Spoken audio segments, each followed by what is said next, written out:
Hello વિદ્યાર્થી મિત્રો, એજ્યુકટેકનો ચેનલમાં આપનું સ્વાગત છે। આજે આપણે શીખીશું ધોરણ 6 વિષય અંગ્રેજી, તારીખ 5-10-2024ના રોજ લેવાયેલી એકમ કસોટીની સંપૂર્ણ પ્રશ્ન બેંકનું સોલ્યુશન। વિદ્યાર્થી મિત્રો, આજ રોજ લેવાયેલી એકમ કસોટી આપેલી પ્રશ્ન બેંકમાંથી કાઢવામાં આવી હશે। તમે આજ રોજ લેવાયેલી એકમ કસોટીના પ્રશ્નોના જવાબ આ પ્રશ્ન બેંકના સોલ્યુશનમાંથી મેળવી શકશો। તો ચાલો શીખીએ એકમ કસોટીની સંપૂર્ણ પ્રશ્ન બેંકનું solution.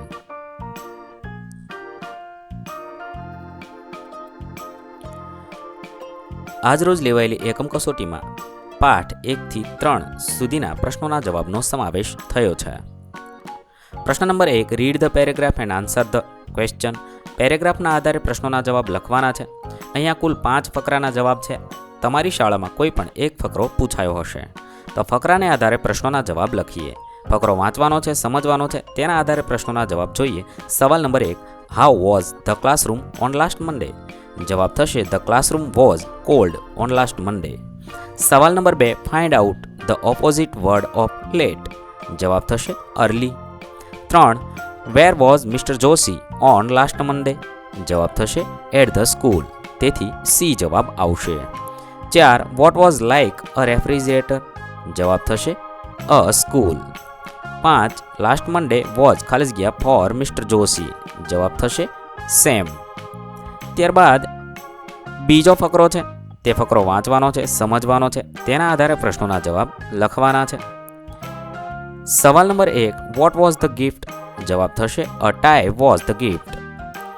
2, find opposite word for go? તો કમ થશે। 3, who was not at home? જવાબ થશે Chhotu was not at home.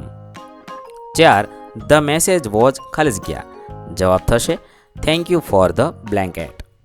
5, what did Chhoti offer મોટું? જવાબ થશે અ ફ્રૂટ ડીશ। ત્યારબાદ ત્રીજો ફકરો છે, ફકરો વાંચવાનો છે, સમજવાનો છે, અને તેના આધારે પ્રશ્નોના જવાબ લખવાના છે।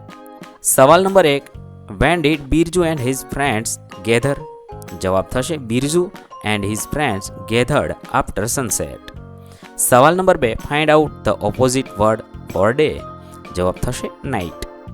3, where did Birju and his friends hide? જવાબ થશે એ બિહાઇન્ડ ધ ટ્રીઝ। સવાલ number 4, who could not see the wire in the dark and fell down? જવાબ થશે બી ડકોઇટ્સ। સવાલ number 5, Birju and his friends carried ખાલી જગ્યા? જવાબ થશે both A and C a bundle of wire and sticks.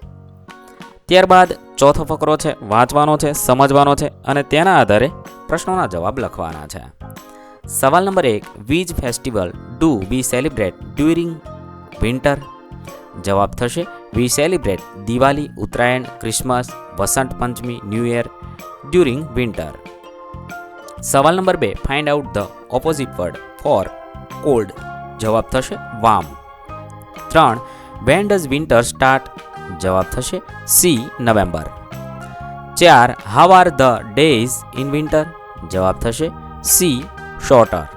5, people wear ખાલી જગ્યા clothes in winter? જવાબ થશે વાર્મ ક્લોથિસ। ત્યારબાદ પાંચમો ફકરો છે, વાંચવાનો છે, સમજવાનો છે, અને તેના આધારે પ્રશ્નોના જવાબ લખીએ। સવાલ number 1, what do we like to eat during summer? જવાબ થશે we like to eat ice cream and fruits like watermelon, mango, grapes ETC during summer. 2, find out the opposite word for early? જવાબ થશે late. 3, what do we like to wear in summer? જવાબ થશે cotton clothes. ત્યારબાદ સવાલ number 4, ખાલી જગ્યા are longer in the summer? તો days are longer. 5, when do people like to go out? જવાબ થશે લેટ ઇવનિંગ એન્ડ નાઇટ। ત્યારબાદ પ્રશ્ન નંબર 2, યોગ્ય વિકલ્પ પસંદ કરવાનો છે। પહેલો વિભાગ છે, તેની અંદર 5 વાક્ય આપેલા છે, તેની અંદર કઈ જગ્યાએ કયું ચિહ્ન મૂકવાનું તે લખવાનું છે।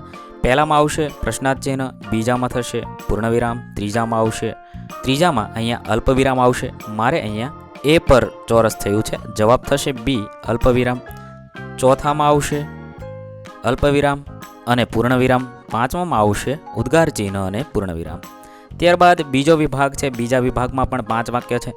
પહેલામાં આવશે પ્રશ્નાર્થ ચિહ્ન, બીજામાં આવશે પૂર્ણવિરામ, ત્રીજામાં આવશે અલ્પવિરામ, ચોથામાં આવશે અલ્પવિરામ અને પૂર્ણવિરામ.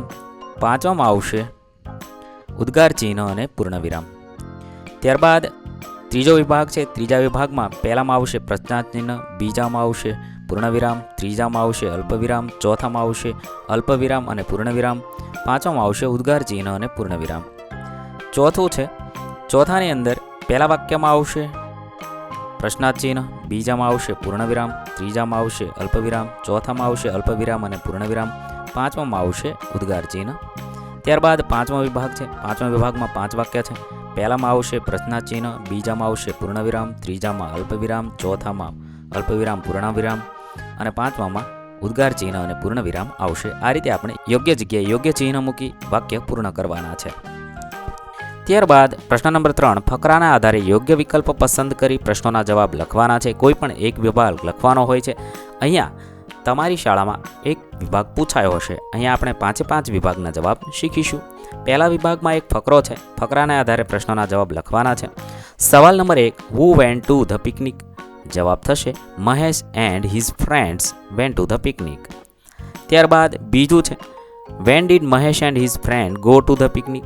જવાબ થશે 16 જુલાઈ 2024. ત્યારબાદ સવાલ નંબર 3, where did Mahesh and his friend go to picnic? જવાબ થશે near pond. 4, which vehicle did Mahesh and his friend use to reach the picnic spot? જવાબ થશે C, car. 5, select the opposite word for far? તો નિયર થશે. ત્યારબાદ બીજો ફકરો આપેલો છે. અહીંયા બીજા ફકરાને આધારે પ્રશ્નો છે. પ્રશ્નોના જવાબ લખીએ. સવાલ number 1, who went to the farm? જવાબ થશે Bhakti and her sisters. 2, when did Bhakti and her sister go? જવાબ થશે બી, 17 ઓક્ટોબર 2023. સવાલ નંબર 3, where did Bhakti and her friend go? જવાબ થશે Amrita's farm. 4, which vehicle Bhakti and her sister use to reach farm? જવાબ થશે a, jeep. 5, select the opposite word far? તો near થશે.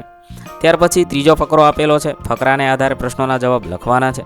સવાલ number 1, who went to the circus? જવાબ થશે સૂર્યદીપ એન્ડ હિઝ ક્લાસમેટ્સ. સવાલ number 2, when did Suryadeep and his classmate go? જવાબ થશે 11/4/2024. સવાલ નંબર 3, where did Suryadeep and his classmate to go? તેનો જવાબ થશે બી, સર્કસ. ચોથો સવાલ છે, which vehicle did Suryadeep and his classmate use to reach the circus? જવાબ થશે car. 5, select the opposite word કેમ? તો જવાબ થશે વેન્ટ. ત્યારબાદ ચોથો ફકરો છે. ફકરાને આધારે પ્રશ્નોના જવાબ લખીએ. સવાલ number 1, who went to the picnic? જવાબ થશે Moin Khan and his family. બીજું છે, when did Moin Khan his family go? તો જવાબ થશે 19મી જૂન 2024, 19/6/2024. ત્યાર પછી ત્રીજો સવાલ છે, where did Moin Khan in and his family go? અહીંયા છે ફ્રેન્ડ લખેલું છે પણ પ્રશ્નમાં ફેમિલી આવે, થોડીક મિસ્ટેક છે. જવાબ થશે વન્ડરલેન્ડ રિસોર્ટ. ચોથું થશે, which vehicle did Moin Khan in his family use to reach the Wonderland resort? જવાબ થશે બી, હિઝ કાર. સવાલ number 5, select the opposite word for far? તો નિયર થશે. આ રીતે જવાબ લખીશું. અહીંયા છે ફ્રેન્ડની જગ્યાએ ફેમિલી પ્રશ્નમાં આવી શકે છે. ત્યારબાદ પાંચમો ફકરો છે. ફકરાને આધારે પ્રશ્નોના જવાબ લખવાના છે. સવાલ number 1, who went to the picnic? જવાબ થશે Vaishali and her uncle and aunt. સવાલ number 2, when did Vaishali go to showroom? જવાબ થશે 12th ઓગસ્ટ 2024, એટલે કે 12મી ઓગસ્ટ 2024ના દિવસે ગયા હતા.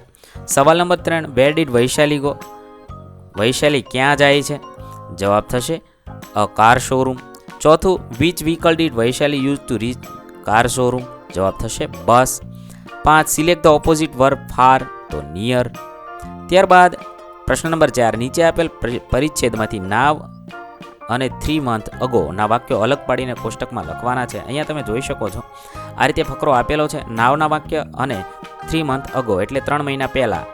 નાવના એટલે હાલમાં અને 3 month અગો એટલે ભૂતકાળના વાક્ય અને વર્તમાન કાળના વાક્ય અલગ પાડીને લખવાના છે. તો અલગ પાડીને વાક્ય આપણે આ મુજબ લખી શકીએ છીએ. તમે જોઈ શકો છો નાવમાં આ મુજબ વાક્ય લખશો અને 3 month અગોમાં આ રીતે વાક્ય લખી શકો છો. ત્યારબાદ બીજો ફકરો આપેલો છે. ફકરાને આધારે નાવ અને ભૂતકાળના વાક્ય અલગ પાડવાના છે. ફકરાને આધારે વાક્ય આ મુજબ અલગ પાડી તમે લખી શકો છો. વિડીયો લાંબો થવાને કારણે હું વાંચીશ નહીં, તમે વિડીયોને પોઝ કરી જવાબ લખી શકો છો. ત્યારબાદ ત્રીજો ફકરો આપેલો છે. ફકરો વાંચવાનો છે, સમજવાનો છે. તેના આધારે આપેલા વાક્યને અલગ પાડવાના છે અને અલગ પાડીને એ વાક્ય લખવાના છે. નાવમાં આપણે ઉત્તરાયણ વિશેના વાક્ય લખવાના છે અને 3 month અગોમાં ક્રિસમસ વિશેના વાક્ય લખવાના છે. ત્યારબાદ ચોથો ફકરો આપેલો છે. ફકરો વાંચવાનો છે, સમજવાનો છે. તેના આધારે પ્રશ્નોના જવાબ લખવાના છે. અહીંયા છે નાવ અને 3 month અગો અલગ પાડવાના છે. રમત ઉત્સવના વાક્ય છે અને યોગ ડેના વાક્ય છે તે અલગ પાડી લખવાના છે. આ રીતે આપણે લખી શકીએ છીએ. ત્યાર પછી પાંચમો ફકરો છે. ફકરો વાંચવાનો છે અને તેના આધારે વાક્ય અલગ પાડીને લખવાના છે. ફકરો વાંચી અલગ પાડી શકીએ. નાવમાં ઇન્ડિપેન્ડન્સ ડેના વાક્ય લેવાના છે અને 3 month અગોમાં આપણે અર્થ ડેના વાક્ય અલગ પાડી અને લખવાના છે. આ રીતે આપણે લખી શકીએ. ત્યારબાદ પ્રશ્ન નંબર 5માં ઉદાહરણમાં સૂચવા મુજબ કરવાનું છે. અહીંયા તમે જોઈ શકો છો એક ઉદાહરણ આપેલું છે. આ ઉદાહરણમાં to sing, V shall learn to sing, આ રીતે ઉદાહરણમાં સૂચવા મુજબ વાક્યને ફેરવીને લખવાના છે. પહેલું છે પંક્તિમાં ટુ સિંગના સ્થાને ટુ પ્લે મૂકી કાવ્ય આગળ વધારવાનું છે. તો આ રીતે લખી શકાય, we shall learn to play, we shall learn to play some day, oh deep in my heart I do believe that we shall learn to play some day. ત્યારબાદ બીજું છે ટુ સિંગને જગ્યાએ ટુ ડાન્સ લખીને, તો આ રીતે to dance લખીને કાવ્ય આગળ વધારી શકીએ છીએ. We shall learn to dance, we shall learn to dance some day, oh deep in my heart I do believe that we shall learn to dance some day. ત્યાર પછી ત્રીજું છે સિંગની જગ્યાએ ટુ રન મૂકવાનું છે. તો આ રીતે તમે લખી શકો છો. 3 શબ્દ જ ફેરવવાના છે, બાકી બધું કાવ્ય એ રીતે લખવાનું છે. ત્યાર પછી ચોથું છે ટુ સિંગની જગ્યાએ ટુ ક્લેપ મૂકી કાવ્ય આગળ વધારવાનું છે. આ રીતે આપણે ટુ ક્લેપ મૂકી કાવ્ય આગળ વધારી શકીએ છીએ. પાંચમું છે ટુ સિંગની જગ્યાએ ટુ જમ્પ મૂકી કાવ્ય આગળ વધારવાનું છે. આ રીતે આપણે કાવ્ય આગળ વધારી શકીએ છીએ. અહીં આપણો વિડીયો પૂર્ણ થાય છે. વિદ્યાર્થી મિત્રો, ધોરણ 6ના એકમ કસોટીના તમામ વિડીયોઝ આપણી ચેનલ પર ઉપલબ્ધ છે, જે તમે એકમ કસોટી નામના પ્લેલિસ્ટમાંથી મેળવી શકો છો. થેન્ક યુ દોસ્તો. એજ્યુકટેકનો ચેનલ તરફથી વિડીયો નિહાળવા બદલ આપનો આભાર. આવા બીજા વિડીયોઝ નિહાળવા માટે અમારી યુટ્યુબ ચેનલ એજ્યુકટેકનો અત્યારે જ સબસ્ક્રાઇબ કરો. આભાર દોસ્તો.